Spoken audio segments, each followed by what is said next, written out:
Ladies and gentlemen, welcome to Naria Bridge.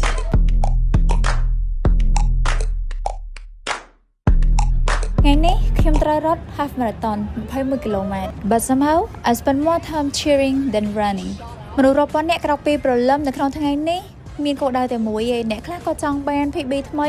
ប៉ុន្តែសម្រាប់ខ្ញុំ for me I just want good morning and good bye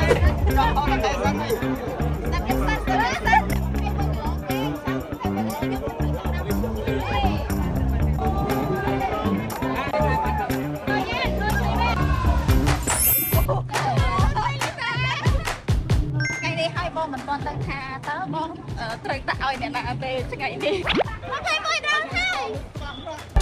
When it's one of them days, everything go your way and your soundtrack plays like Nice. Gabi! Cái đi lang ở kia này.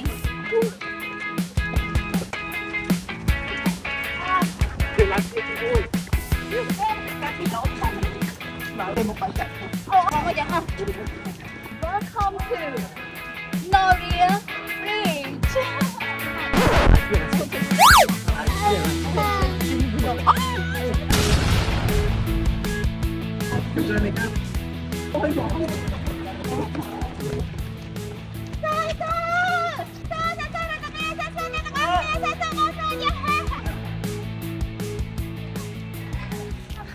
Hoàng Anh Hạt à?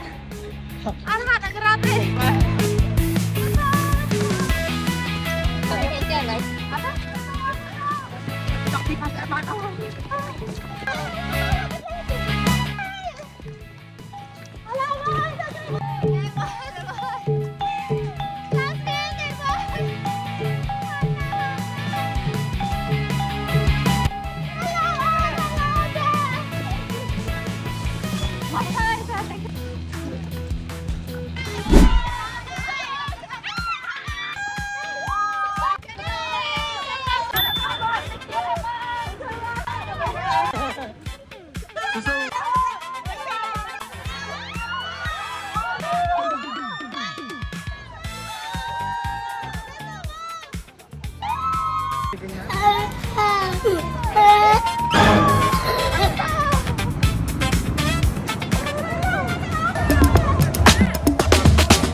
International Half Marathon គឺជាការចូលរួមលើកទី2របស់នាងខ្ញុំហើយ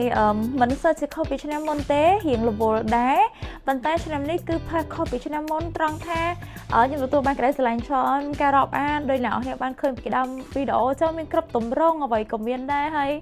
សប្បាយមែនតើសម្រាប់ថ្ងៃនេះដែរអញ្ចឹងសង្ឃឹមថាយើងនឹងជួបគ្នាថ្ងៃក្រោយហើយខ្ញុំអាចនឹងគ្រប់គ្នាសប្បាយធម្មតាគីឡូនេះសិនទៅមកយាយ Yes see you guys bye bye